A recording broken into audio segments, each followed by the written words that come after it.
Well, you know, I work with orthodontists in my area. I've tried to work with them, and after going to LVI, I understood that bicuspid extraction was not a good idea. But I just can't seem to find anyone in my area to get that message across to. They all say that, it's okay to take out some bicuspids, and we're not going to lose arch form, and all the typical reasons that orthodontists give for wanting to take out bicuspids. But for my own child, I wouldn't want to do that. So why would I do it for somebody else? Basically, what I have come to understand is that if you have a TMJ patient, they've got an airway obstruction problem in almost every case that I've run into.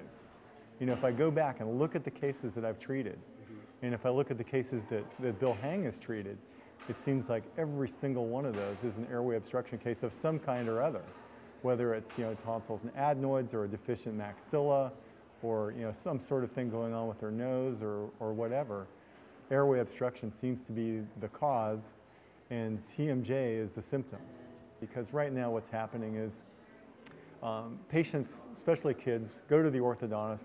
They don't know, and the parents don't know. There's, the orthodontists have good reputations in the community. They're nice people, and these kids are winding up in my practice down the road with TMJ problems. I really think dentistry is a lot more than just being a molar mechanic. It really is about being a physician of the oral mouth. I think there's a real responsibility that really has been lost, I think, over the years in dentistry. I think especially with all the stuff we're finding out about airway and sleep apnea and the dentist's role in that, it's becoming very crucial and really a portal into kind of overall healthcare, where physicians might not have the time to spend with their patients. I think dentists are in a really unique position to get involved on a really basic health level. Okay.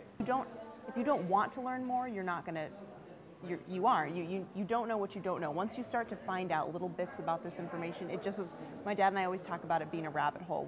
When we took Bill's BioBlock mini residency, it was like falling down a rabbit hole. I mean, all of a sudden you realize how much you don't know, and really the ability you have to negatively impact somebody's health if you don't know what you're doing, and really all the positive things you can do if you do know what you're doing. So it just, it moves you forward. You want to keep learning more and more and more. I think I have kind of a unique story. I graduated from dental school a little over a year ago, and I was very fortunate to come out and work with my dad, who had kind of been plugged into this kind of thing. He was starting on this journey too, or he had been on this journey for a while, and I kind of came right as he was getting involved with Bill Hang and what Bill had to offer. I've taken on cases I never thought I'd be taking on, and when I talk to my colleagues, realize that not many people are taking them on, and it has just totally redefined the way I thought my dental career would unfold in a very positive way.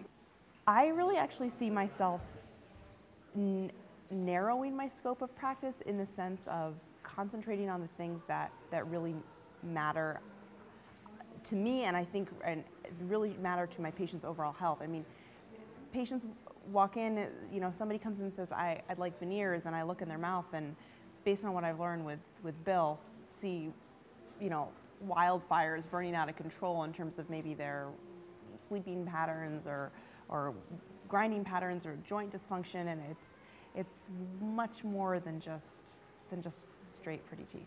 It's really about improving their overall health. To get a really nice balanced face, and get people looking like they should if they're spending a lot of time and money with me. Just go through two years of treatment, 3 years of treatment to have straight teeth, but then not look very good. It's not so rewarding. I'm general dentist, but all I do is orthodontic treatment, in a very busy practice. I suppose I was not quite getting the results that I expected. I was using a lot of appliances that I was told would get those results, but it didn't really. I would get close to where I was trying to get to, but it didn't quite get there. And I suppose I was happy with that because I knew I was doing a lot better than what others would do to achieve that. But I wasn't getting to my goal, where I saw the ideal. Others I've listened to, well, they always had a sort of underlying, someone was going under the surface that they weren't telling you about. And they virtually all spoke the same language. They weren't telling me any different. So I'd go listen to some other people talk, and they might use a slightly different appliance, but the actual treatment they're doing is exactly the same. So I came to a point where I wasn't learning anything new.